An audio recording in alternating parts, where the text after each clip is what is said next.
की सरगना हैं, इनकी चीखें निकल गई हैं। और जो गुज़श्ता दिनों आप पूछ रहे थे अदाकारा के ना सोने की वजह, यानी रात 4 बजे उठ के किसी बल्ब के नीचे बैठ के पोस्टें एडिट करना, सुबह 7 बजे वीडियो कर देना, आज भी रात पता नहीं 3, साढ़े 3, 4 बजे कोई video upload. Welcome back to my YouTube channel. कैसे हैं तमाम दोस्त, उम्मीद करते हैं ठीक ठाक होंगे। आज अदालत की तरफ से बड़े फैसले पर सम्मत होनी जानी थी, एक एमएलए के हवाले से और कुछ 2 और एप्लीकेशनों के हवाले से।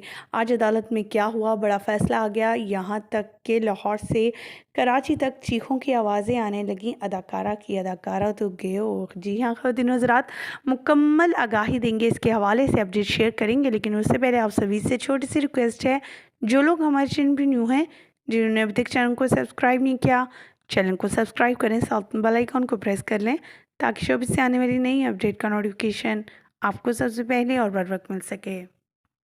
ये जो ग्रुप है, जो नेक्सस है, जो ऑपरेट करता है पाकिस्तान में, और फिर उसके बाद एक स्ट्रेटेजिक मीडिया सेल जिसके अंदर बाकायदा से लोगों को तनख्वाहें देकर बिठाया गया है, जो सहूलतकारी का किरदार अदा करते हैं, जो इदारों के ऊपर इन्फ्लुएंस करते हैं और जो बाकायदा से इशारों कनायों में या वीडियोस के जरिए मैसेजिंग कन्वर्ट करते हैं।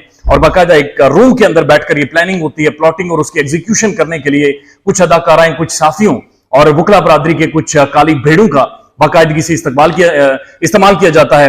डॉट्स कनेक्ट किए जाते हैं और एक एक चीज के ऊपर पेपर वर्क करके बाकायदा से चीजों को डिले करवाया जाता है। ये जो मेहदी अली काज़मी की बेटी का केस है, इसे 5 माह से ज्यादा का अरसा गुजर चुका है। ओवरसीज कम्युनिटी सबसे ज्यादा इन्वॉल्व रही। पाकिस्तान के अंदर सबसे ज्यादा व्यूअरशिप अगर किसी केस की रिपोर्ट हुई है तो मेहदी काज़मी की बेटी की केस की रिपोर्ट हुई है।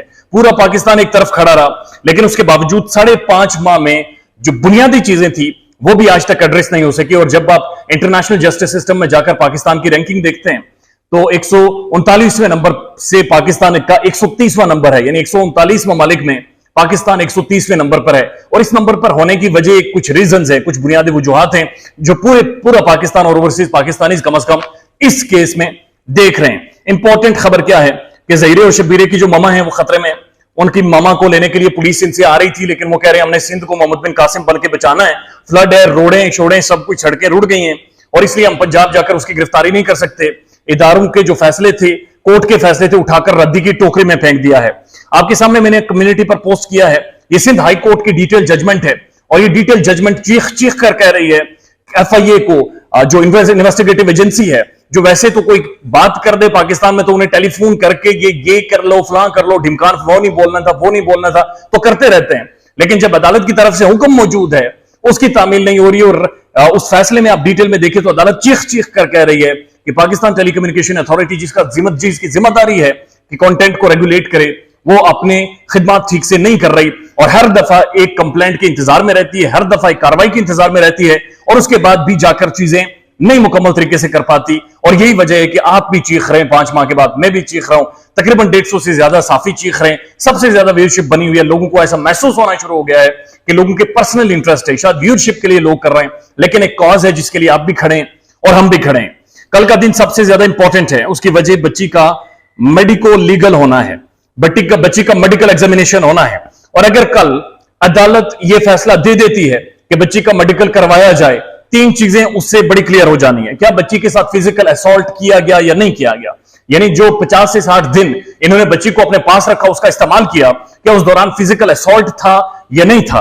उसके बाद क्या रेप के सिम्टम्स मिलते हैं या नहीं मिलते, और अगर रेप मेहदी काज़मी की बेटी के साथ हुआ है तो इसमें कितने लोग इन्वॉल्व थे और एक ही खानदान के कितने लोग इन्वॉल्व थे, यह भी एक बड़ा अहम सवाल है। उसके बाद जो तीसरी चीज वो हो जाएगी, यानी उसके बारे में भी डिटेल आर्ग्यूमेंट सामने आ जाएगा कि बच्ची को ड्रग दिया गया या नहीं दिया गया। क्योंकि हम देख रहे हैं मेहदी काज़मी की बेटी से की आंखों से, या जो सिम्टम्स, जो उसके चेहरे के एक्सप्रेशंस हैं, उनसे क्लियरली महसूस हो रहा है कि बच्ची को ड्रग देकर उससे ऐसी स्टेटमेंट्स करवाई गई हैं जो कि उसके वालिदैन के खिलाफ थी।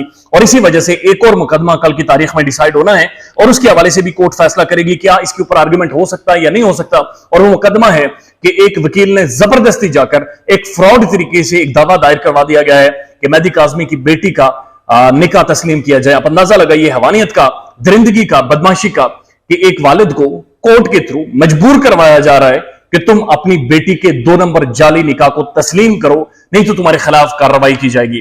This is what that is happening unfortunately in Pakistan. और अगर कल एमएलओ का फैसला हो जाता है और तमाम तरह एग्जामिनेशंस क्लियर फेयर वे में होती हैं तो 8 अक्टूबर बड़ी इंपॉर्टेंट होगी। और 8 अक्टूबर वाले दिन अदालत के अंदर यह फैसला होगा कि जो निकाह पढ़ाने वाला था क्या वो 2 नंबर था या नहीं था।